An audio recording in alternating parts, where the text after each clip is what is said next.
Hello dear students, आप सभी का फिर से एक बार स्वागत है आपके अपने चहेते चैनल बेसिक बूस्टर क्लासेस में। गाइस, आज के लेक्चर में मैं आपके लिए लेके आया हूँ थ्योरी ऑफ स्ट्रक्चर का सेकंड चैप्टर, जिसका नाम है स्लोप एंड डिफ्लेक्शन। और गाइस, ये लेक्चर देखने के बाद अगर कोई आपसे पूछे ना कि भाई कैसा लगता है अब टॉस, तो आप ज़रूर कहोगे ईजी है बॉस। तो चलिए बच्चों, आज का लेक्चर शुरू करते हैं। अपने टॉस को ईजी बनाने के लिए शुरू कर लेते हैं आज का लेक्चर। तो देखिए बच्चों, चीज़ों को एकदम सिंपल स्ट्रेट फॉरवर्ड रखिए। पहले तो चैप्टर का नाम जान लीजिए तो ऑटोमेटिक आइडिया आ जाएगा कि चैप्टर में आगे जाके करना क्या है। तो सिंपल स्लोप और डिफ्लेक्शन, ये जो दो वर्ड हैं उनको जान लेते हैं। पहले शुरू करते हैं जानना। देखिए, सबसे पहले तो मैं एक डायग्राम ड्रॉ करूँगा जो है अपने बीम का, थोड़ा सा स्ट्रेट होना चाहिए। ये बीम सिंपली सपोर्टेड है। क्यों? क्योंकि दोनों साइड सिंपल सपोर्ट से एक्ट हो रहे हैं। बीम को नाम भी दे देते हैं ए बी। बिना नाम का बीम अच्छा नहीं लगेगा ना, तो ए बी ये नाम दे दिए हम। अब ये बीम जो है, बीम है इसका मतलब इसके ऊपर क्या क्या है? स्लैब है, फ्लोरिंग है, हमने रखा हुआ अपना कबर्ड है, हम बैठे हैं, बेड है, सब कुछ चीज़ है। इसका मतलब बीम के ऊपर क्या है? लोड है। ये देखिए, कहीं पे पॉइंट लोड होगा, कहीं पे यूडीएल होगा, कहीं पे यूवीएल होगा। यूवीएल का मतलब क्या? Uniformly varying load. तो ऐसे कई प्रकार के लोड बीम पे आते हैं। तो ऑब्वियसली अगर लोड आता है बीम पे तो ये बीम क्या हो जाएगा? बेंड हो जाएगा। देखिए, कुछ इस प्रकार इसका बेंडिंग हो जाएगा। तो ये बेंडिंग जो हो रहा है, इसे मैं राज छुपाई किसका? स्लोप और डिफ्लेक्शन का। तो अभी पहले समझ लेते हैं स्लोप और फिर डिफ्लेक्शन।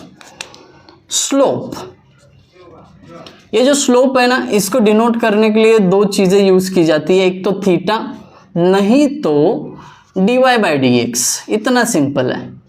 कहीं पे आगे बोला ना कैलकुलेट स्लोप, तो उसकी जगह पे थीटा और dy/dx लिखना, इज इक्वल टू करके फॉर्मूला पुट करना, कैलकुलेट कर देना। अब स्लोप होता क्या है, पहले डेफिनेशन देख लेते हैं स्लोप की। It is an angle between tangent and original axis of the beam. ठीक है, ये डेफिनेशन अच्छे से रीड कर लो। It is an angle between tangent and original axis of beam. अब इसको वर्ड बाय वर्ड समझ लेते हैं पहले।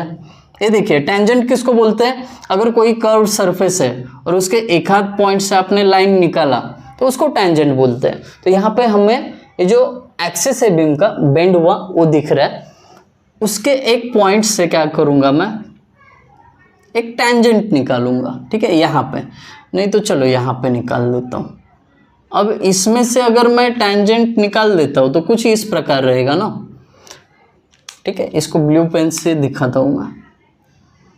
ये देखिए, एक पॉइंट से पास होने वाला टेंजेंट निकाल दिया। ये आपका टेंजेंट है। अब इस टेंजेंट ने ये जो ओरिजिनल एक्सिस ऑफ बीम है उसके साथ जो एंगल बनाया, उसी को हम स्लोप बोलते हैं। इतना सिंपल है। अगर मोटा मोटा कहूँ तो क्या होगा? जो डिफ्लेक्टेड न्यूट्रल एक्सिस और ओरिजिनल एक्सिस होता है उसके बीच का एंगल मतलब अपना slope. That's it. Full stop दे दो यहाँ पे। स्लोप आपको अच्छे तरीके से पता चल गया होगा। अब आते हैं हम डिफ्लेक्शन पे। इसके नाम में ही छिपा है इसका कॉन्सेप्ट, डिफ्लेक्शन। डिफ्लेक्शन का मतलब क्या होता है अभी समझ लेते हैं। ये देखिए, यहाँ पे लोड आने से पहले ये बीम का पॉइंट यहाँ पे था या न्यूट्रल एक्सिस यहाँ पे था। लोड डालने के बाद वो शिफ्ट होके यहाँ पे चला गया। तो सेम पॉइंट है लोड आने से पहले और लोड आने के बाद। तो उसका जो शिफ्टिंग हुआ है ना, वो कितने अंतर से हुआ है, उसी को हम डिफ्लेक्शन बोलते हैं। It is the distance between original point of the beam and deflected point of the beam, और उसको बोला जाता है वाई।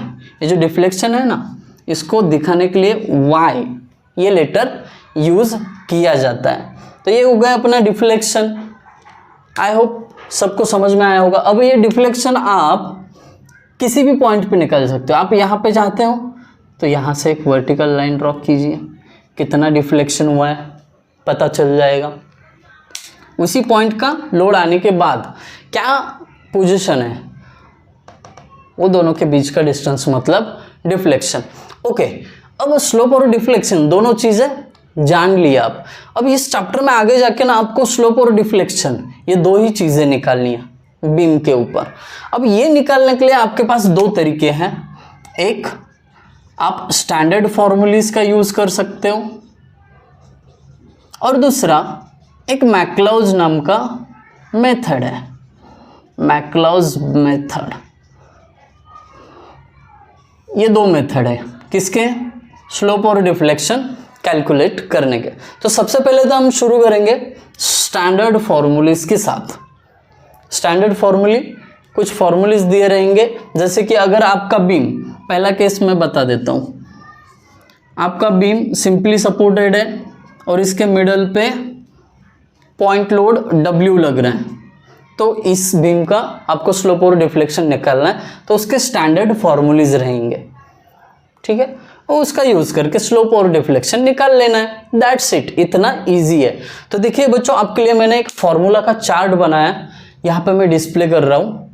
ये जो चार्ट है इसका स्क्रीनशॉट लेके फटाफट उसको याद करिए, नहीं तो अपने नोटबुक में लिखिए, इसके ऊपर न्यूमेरिकल पूछे जाते हैं। तो तुरंत अभी एक न्यूमेरिकल देखते हैं स्टैंडर्ड फॉर्मूलेस के ऊपर। अभी समर 19 में एक न्यूमेरिकल पूछा गया था, कैलकुलेट स्लोप एंड डिफ्लेक्शन। अब अभी समर 19 की ही बात नहीं है, सब क्वेश्चन पेपर में पूछा जाता है क्वेश्चन। ये जनरली क्वेश्चन नंबर 3, अगर MSBT के क्वेश्चन पेपर की बात करूं तो क्वेश्चन नंबर 3 और 5 में जनरली इस चैप्टर के ऊपर न्यूमेरिकल होते हैं। तो समर 19 के पेपर में कुछ इस प्रकार न्यूमेरिकल था। बीम दिया था उन्होंने सिंपली सपोर्टेड, उसके ऊपर पूरा यूडीएल है जिसकी इंटेंसिटी 4 किलो न्यूटन पर मीटर है और इसका स्पैन भी 4 मीटर है। बीम का नाम AB है और इन्होंने पूछा था find maximum deflection in terms of EI, in terms of EI मतलब क्या, यहाँ पे जो आप फॉर्मूलीज देख रहे हो उसमें in terms of EI formulae हैं, तो EI का वैल्यू पुट ना करते हुए आपको बस EI को एज इट इज रखना है। तो शुरू कर लेते हैं न्यूमेरिकल को सॉल्व करना। अभी देखिए डायरेक्टली सॉल्यूशन पे जाओगे तो कोई टेंशन वाली बात है नहीं।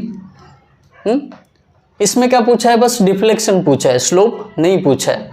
अभी अगर आप सिंपली सपोर्टेड बीम और उसके ऊपर UDL है, इस बीम का डिफ्लेक्शन निकालना चाहते हो तो यहाँ पे फॉर्मूला उसका आपको पता चल रहा है। क्या है फॉर्मूला इसका, Y मैक्स मतलब क्या, Y मतलब डिफ्लेक्शन, मैक्स मतलब मैक्सिमम, 5WL⁴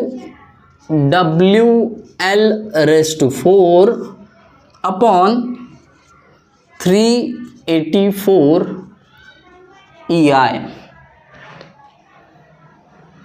बरोबर 384 EI। तो अभी सिंपल क्या करना है आपको, W और L के वैल्यू पुट कर देनी है, आपको Y मैक्स मिल जाएगा आराम से। ये देखिए 5 इंटू W कितना है 4 इंटू L की वैल्यू 4, इसका पावर क्या है 4 divided by 384 into in terms of EI बोला है ना, इसलिए मैं यहाँ पे EI एज इट इज लिखूंगा। That's it. अभी इसको क्या करना है, बस कैलकुलेट करना है और आंसर निकालना है। तो बच्चों एज यूजुअल ये काम आप करोगे क्योंकि मुझे आप पे पूरा भरोसा है। इसका कैलकुलेशन करो और आंसर कमेंट बॉक्स में डाल दो, ठीक है। आई होप आप सभी को ये न्यूमेरिकल समझ में आया होगा। इसमें कुछ ज़्यादा है ही नहीं, put the value and get the answer, इतना सिंपल है। आपको फॉर्मूले बस याद रहनी चाहिए। अभी नेक्स्ट लेक्चर में इसका अपडेटेड वर्जन वाला न्यूमेरिकल लेके आऊँगा। तब तक देखते रहिए अपने टॉस के पुराने वीडियोस और आज का video. Thank you guys for watching video. Thank you so much.